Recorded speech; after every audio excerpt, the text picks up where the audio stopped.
তিলাওয়াতের ভাজে ভাজে সুরের অলংকার, এ কোরআন বাণী যে আল্লাহর, এ কোরআন বাণী যে আল্লাহর। আসসালামু আলাইকুম ওরহমতুল্লাহি ওবরাকাতুহু।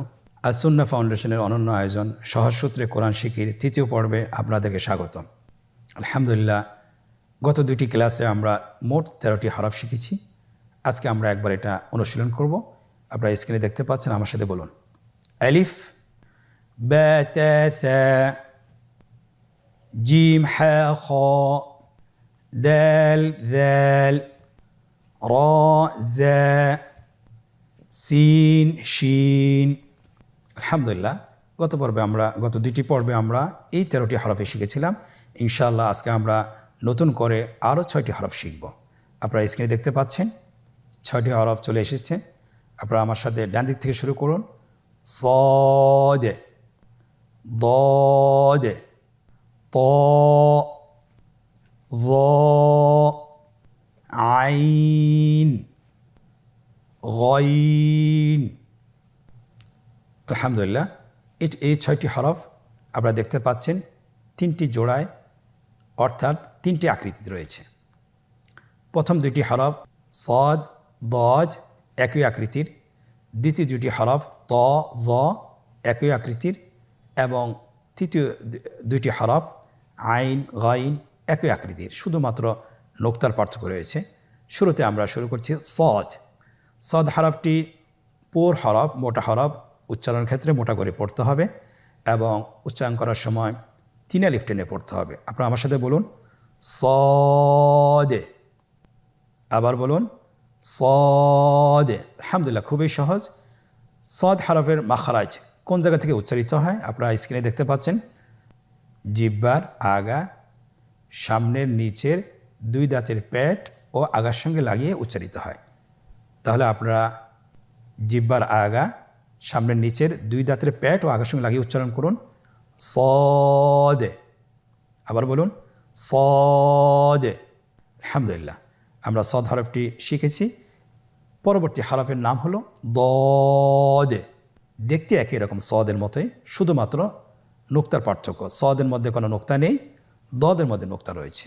দদ হরফটি উচ্চারণ করার সময় অবশ্যই 3 আলিফ টেনে পড়তে হবে। আপনারা আমার সাথে বলুন দদে। আবার বলুন দদে। আলহামদুলিল্লাহ, দদ হরফটিও মোটা হরফ, মোটা করে উচ্চারণ করতে হবে।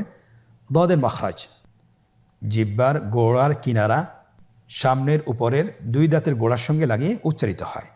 আপনারা আবার উচ্চারণ করার চেষ্টা করুন দদে। আবার বলুন দদে। মাশাআল্লাহ, আলহামদুলিল্লাহ, সদ দদ দুটি হরফ আমরা শিখেছি। পরবর্তী দুটি হরফ আপনারা স্ক্রিনে দেখতে পাচ্ছেন। ত, জ, ত, জ। আলহামদুলিল্লাহ, এই দুটি হরফও খুবই সহজ। শুধুমাত্র আপনারা আপনাকে দেখেই আমার সাথে প্র্যাকটিস করলে আপনারা শিখতে পারবেন। তো হরফটি মোটা হরফ, এটা উচ্চারণের সময় অবশ্যই মোটা করতে হবে এবং উচ্চারণ করার সময় 1 আলিফ টেনে পড়তে হবে। আমার সাথে বলুন ত। আবার বলুন ত। ত এর মাখরাজ কোন জায়গা থেকে আপনারা স্ক্রিনে দেখতে পাচ্ছেন। জিহ্বার আগা, সামনের উপরের 2 দাঁতের গোড়ার সঙ্গে লাগিয়ে উচ্চারিত হয়। আপনারা তাহলে ছবি দেখে আপনারা আমার সাথে উচ্চারণ করুন ত। আবার বলুন ত। মাশাআল্লাহ, আপনাদের হচ্ছে, আপনারা চেষ্টা করেন, ইনশাআল্লাহ আপনারা পারবেন, সঠিকভাবে উচ্চারণ করতে পারবেন। পরবর্তী হরফ হলো ত এর মতোই একই আকৃতির। হরফটির নাম হলো য। হরফটির নাম কি? য। একটু মোটা করে বলতে হবে। হরফটি হলো মোটা হরফ, বারিক করে পড়া যাবে না এবং হরফটি উচ্চারণ করার সময় অবশ্যই 1 আলিফ টেনে পড়তে হবে। আমার সাথে বলুন য। আবার বলুন য। আলহামদুলিল্লাহ, আমরা শেষ করতে পেরেছি। আপনারা স্ক্রিন লক্ষ্য করুন, য হরফটি কোন জায়গাতে উচ্চারিত হয়। জিহ্বার আগা, সামনের উপরের 2 দাঁতের আগার সঙ্গে লাগিয়ে উচ্চারিত। আপনারা জানেন যে সা, জাল, য এই 3টি হরফ একই স্থান থেকে উচ্চারিত হয়। তাহলে আপনারা একটু দেখুন আপনাদের জিহ্বাটা সামনের উপরে 2 দাঁতের আগার সঙ্গে লেগেছে কি না, আপনারা একটু লক্ষ্য করুন এবং আমার সাথে বলার চেষ্টা করুন য। আবার বলুন য। আলহামদুলিল্লাহ, আজকের পর্বে আমরা 4টি হরফ শেষ করেছি। বাকি 2টি হরফ আমাদের সামনে রয়েছে। আপনারা স্ক্রিনে দেখতে পাচ্ছেন 2টি হরফের নাম হলো আইন এবং গইন। আইন এবং গইন 2টি হরফে একই আকৃতির। এর মধ্যে একটি হরফ হলো আইন। আইন হরফটি উচ্চারণের সময় অবশ্যই 3 আলিফ টেনে পড়তে হবে এবং আইন হরফটি বারিক হরফ, পাতলা করে পড়তে হবে। আপনারা আমার সাথে বলুন আইন। আবার বলুন আইন। আইন হরফটি কণ্ঠনালীর মধ্যখান থেকে উচ্চারিত হয়। আমরা প্রথম পর্বে হা হরফটি শিখেছিলাম। আইন আর হা একই স্থান থেকে উচ্চারিত হয়। আমার সাথে আবার বলার চেষ্টা করুন আইন। আবার বলুন আইন। আলহামদুলিল্লাহ, খুব সহজ। শুধুমাত্র একটু চেষ্টা করলে আপনারা ভালোভাবে আত্মস্থ করতে পারবেন ইনশাআল্লাহ। আইনের আকৃতিতে আরেকটি হরফ, সেটার নাম হলো গইন। আইনের উপরে একটা নোক্তা বসিয়ে দিলে গইন হরফটি হয়ে যাচ্ছে। তাহলে গইন হরফটিও উচ্চারণ করা খুবই সহজ। গইন হরফটি উচ্চারণ করা অবশ্যই 3 আলিফ টেনে পড়তে হবে এবং আমরা জানি যে গইন হরফটি মোটা হরফ, অবশ্যই একটু মোটা করে বলতে হবে। আপনারা আমার সাথে চেষ্টা করুন গইন। আবার বলুন গইন। গইনের মাখরাজ কোন জায়গায় আপনারা স্ক্রিনে দেখতে পাচ্ছেন, ছবিতে দেখা যাচ্ছে। গইন হরফটি উচ্চারিত হয় কণ্ঠনালীর শেষ ভাগ হতে। এখান থেকে উচ্চারণ করুন গইন। আবার বলুন গইন।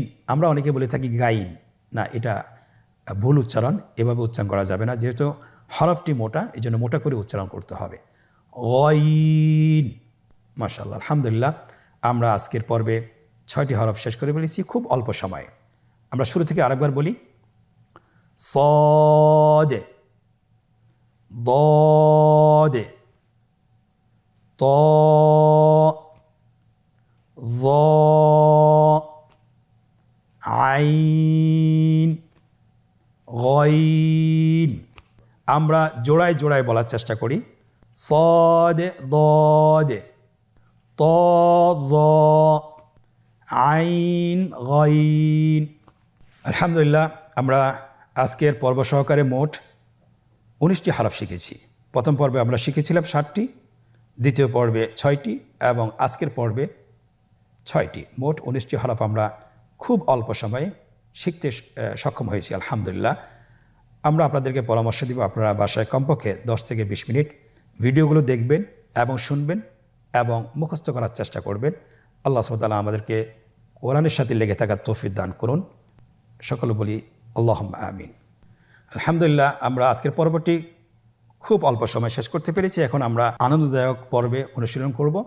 আমরা কতটুকু শিখতে পেরেছি, আজকের লেসনটি, আজকের পাঠটি কতটুকু আত্মস্থ করতে পেরেছি, সেটা আমরা অনুশীলনের মাধ্যমে নিজেদেরকে যাচাই করব। আপনারা স্ক্রিনে দেখতে পাচ্ছেন একটি অনুশীলন পেজ এসেছে। প্রথম অনুশীলন, নিম্নোক্ত হরফগুলো সঠিক জায়গায় লিখুন এবং বলুন। আপনারা দেখতে পাচ্ছেন এখানে 3টি রো দেওয়া আছে। প্রথম রোতে হরফগুলো দেওয়া আছে, দ্বিতীয় রো খালি আছে এবং তৃতীয় রোতে এর বাংলা উচ্চারণ দেওয়া আছে। শুধুমাত্র হরফগুলো সঠিক নামের জায়গায় বসিয়ে দিতে হবে। প্রথম হরফটি হলো সদ, আপনারা দেখতে পাচ্ছেন। তাহলে আমরা সদ হরফটি তার সঠিক নামের জায়গায় বসিয়ে দিই। স্ক্রিনে দেখতে পাচ্ছেন বসানো হচ্ছে। পরবর্তী হরফ আইন, তার সঠিক নামের জায়গায় বসানো হয়েছে। পরবর্তী হরফ হলো দদ, তার সঠিক নামের জায়গায় বসানো হয়েছে। এমনিভাবে প্রত্যেকটি হরফ বসানো হচ্ছে। স্ক্রিনে লক্ষ্য করুন। আলহামদুলিল্লাহ, প্রত্যেকটি হরফ তার সঠিক নামের জায়গায় বসানো হয়েছে। আপনারা এভাবে দেখে দেখে অনুশীলন করুন। দ্বিতীয় অনুশীলন, রেখা টেনে হরফের সাথে নামের মিল করুন। গত 2টি পর্ব তো আমরা এমনিভাবে অনুশীলন করেছিলাম। আজকের পর্ব সেম একই রকম। আমরা চেষ্টা করি এই অনুশীলনগুলো করার জন্য। তাহলে রেখা টেনে হরফের সাথে নাম মিল করতে হবে। প্রথম কলামে আমরা দেখছি এখানে হরফগুলো দেওয়া আছে বিচ্ছিন্নভাবে এবং দ্বিতীয় কলামটি খালি রাখা হয়েছে এবং তৃতীয় কলামটিতে হরফগুলোর উচ্চারণ দেওয়া আছে অথবা হরফগুলোর নাম দেওয়া আছে। শুধুমাত্র রেখা টেনে আমাদেরকে হরফের সাথে নামের মিল করতে হবে। স্ক্রিনে লক্ষ্য করুন। প্রথম হরফটি হলো সদ, রেখা টেনে তার নামের সাথে মিল করা হচ্ছে। পরবর্তী হরফ হলো গইন, রেখা টেনে নামের সাথে মিল করা হচ্ছে। পরবর্তী হরফ হলো আইন, রেখা টেনে নামের সাথে মিল করা হচ্ছে। এমনিভাবে প্রত্যেকটি হরফ তার নামের সাথে মিল করা হচ্ছে। আপনারা স্ক্রিনে লক্ষ্য করুন এবং আপনারা নিজেরাও করতে থাকুন।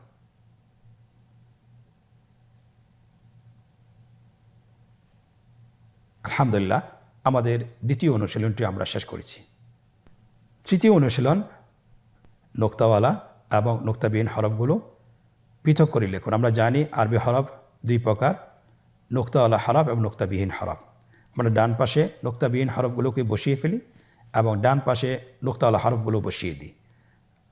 আজকের পর্বে আমরা যে হরফগুলো পড়েছি, আমরা জানি 3টি হরফ নোক্তাবিহীন এবং 3টি হরফ নোক্তাওয়ালা। তাহলে নোক্তাবিহীন হরফগুলোকে আমরা ডান পাশে বসিয়ে দিই। সদ, ত, আইন। তাহলে নোক্তাওয়ালা হরফ আর কয়টি বাকি আছে? 3টি। লিখে ফেলুন, স্ক্রিনে লেখা হচ্ছে দদ, য, গইন। আলহামদুলিল্লাহ, খুব সহজে আমরা চিনে ফেলেছি। 4 নম্বর অনুশীলন, নোক্তা দিয়ে হরফ তৈরি করুন। আপনারা স্ক্রিনে দেখতে পাচ্ছেন হরফগুলোর আকৃতি দেওয়া আছে কিন্তু নোক্তাবিহীন। এই হরফগুলোতে নোক্তা দিয়ে আমাদেরকে হরফ তৈরি করতে হবে। প্রথম রোতে হরফগুলোর নামের উচ্চারণ দেওয়া আছে, বাংলা উচ্চারণ অথবা হরফগুলোর সঠিক নাম দেওয়া আছে। প্রথম হরফটি যা। আমরা জানি যা হরফটির আকৃতি রয়ের মতো, শুধুমাত্র নোক্তা দিয়ে হরফটি তৈরি করতে হবে। তাহলে নোক্তা বসিয়ে দিন। আলহামদুলিল্লাহ, হরফটি তৈরি হয়ে গিয়েছে। পরবর্তী হরফ তা। হরফটি কিভাবে তৈরি করতে হবে? বায়ের আকৃতিতে হরফটি, কিন্তু উপরে 2টি নোক্তা দিয়ে দিলে তা হরফ হয়ে গেল।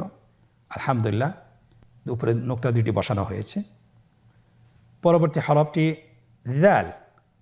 আমরা জানি দালের আকৃতি দালের মতোই, শুধুমাত্র নোক্তার পার্থক্য। আপনি নোক্তাটা বসিয়ে দিন।